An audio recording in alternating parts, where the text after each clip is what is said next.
penyelamatan kerugian keuangan negara. Jadi dari perkara yang Kolaka Timur saja, ini sebenarnya kami bisa memperbaiki proses pengadaan barang dan jasa terhadap 12 kabupaten, ada lebih kurang nilainya adalah 5,4 T. Jadi kegiatan bukan hanya di Kolaka Timur saja, tapi ada kabupaten-kabupaten lainnya. Makanya ini ada keterkaitan dengan kegiatan yang dilakukan oleh Kementerian Kesehatan.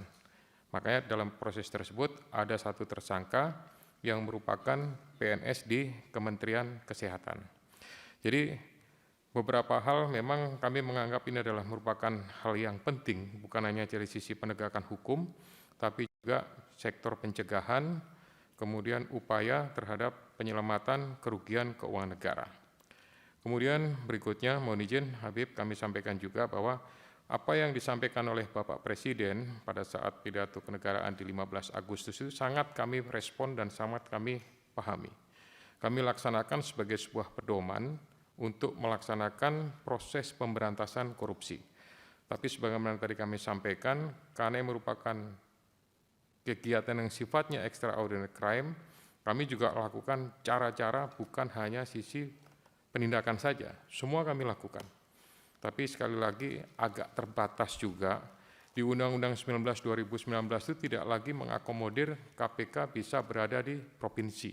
Padahal sebenarnya harapan kami, ya setidaknya untuk perpanjangan tangan dari sisi pencegahan, dari sisi pendidikan, dan sisi korsup itu alangkah idealnya kalau kemudian ada kantor KPK yang berada di beberapa provinsi.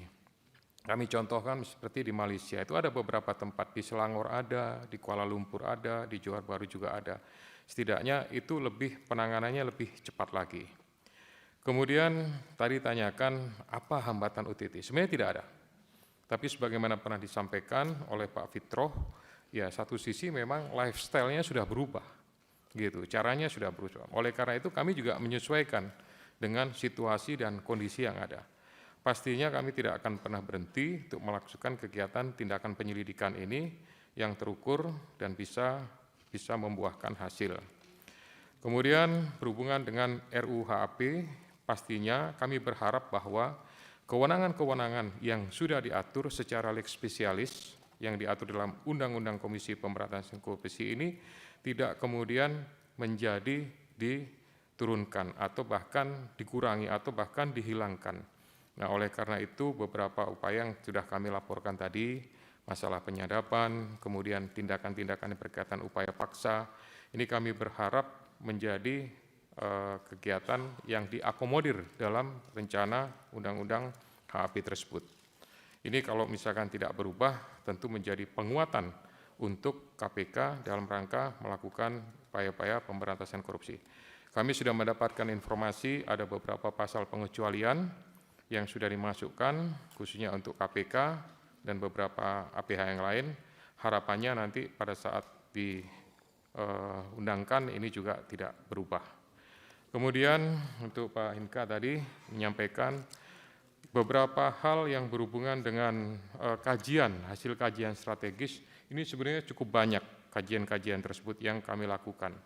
Jadi Kedeputian Pencegahan dan Monitoring, di dalamnya ada Direktorat Monitoring dan Direktorat AKBU, yaitu Anti Korupsi Badan Usaha, selalu melakukan kajian-kajian. Terakhir kami melakukan pertemuan dengan Menteri Kehutanan, kemudian Menteri SDM, Menteri Keuangan, dan beberapa kementerian terkait masalah tambang.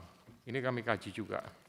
Ya, sepertinya memang untuk bandara, ini perlu akan kami tambahkan untuk kegiatan pengkajiannya. Kami akan berkoordinasi dengan Angkasa Pura, dengan Kementerian Perhubungan dan stakeholder yang lain, sehingga harapan pemerintah untuk bandara internasional ini bisa terwujud dan bisa membuahkan pendapatan negara dan juga untuk mendatangkan khususnya turis dari negara asing yang seperti sebelumnya harusnya mau ke Bali atau kemana, singgah di Danau Toba dan seterusnya.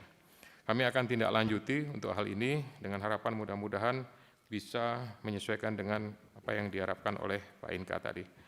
Kemudian untuk PPATK, pemblokiran, sampai dengan hari ini kami belum mendapatkan informasi dari PPATK